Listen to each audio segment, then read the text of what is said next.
Ma egy nagyon érdekes témáról szeretnék beszélni, vagyis kettőről, de kezdjük a Takotsubo-ról, ugye, és a Kintsugi a másik. Na most mi is ez?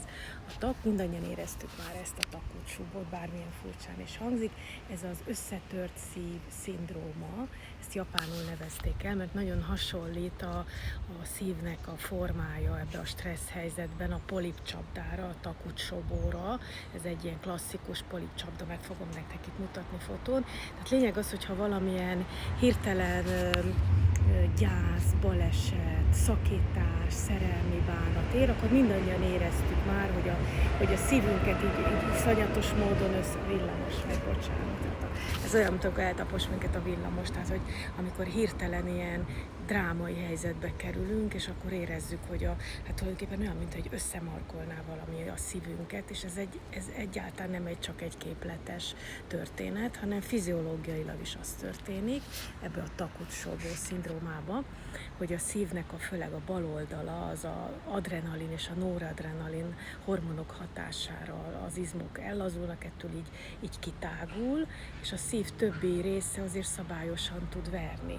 És ez az edény, ez a Takotsubo, ez a japán edény, ez pontosan erre hasonlít, mert hogy szegény polipot így fogják a tengerbe, hogy bekeveredik ebbe az edénybe, soha többet nem tud kijönni. A jó hír az, hogy a Takotsubo szindrómából azért van felépülés, tehát a néhány hét, hónap, azért mindannyian volt már ilyen, hogy összeszorult a szívünk, és akár évek múlva is, de valamikor kikecmeregtünk ebből a pokoli szerelmi bánatból, és a szorítás enyhül a szívünkön.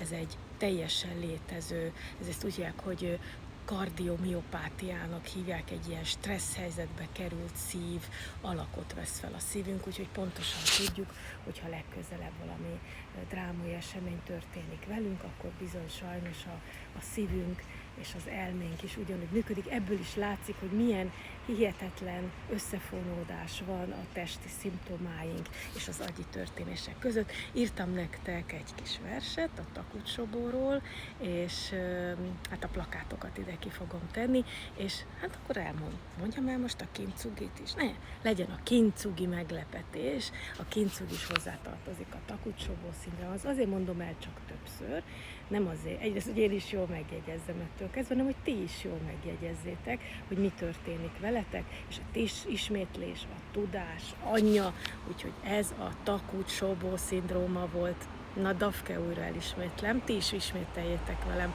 Takotsubo, jó? Ide ki fogom írni, hogy lássátok is. Tudjátok mit? Japánul is. És hamarosan jön a Kintsugi.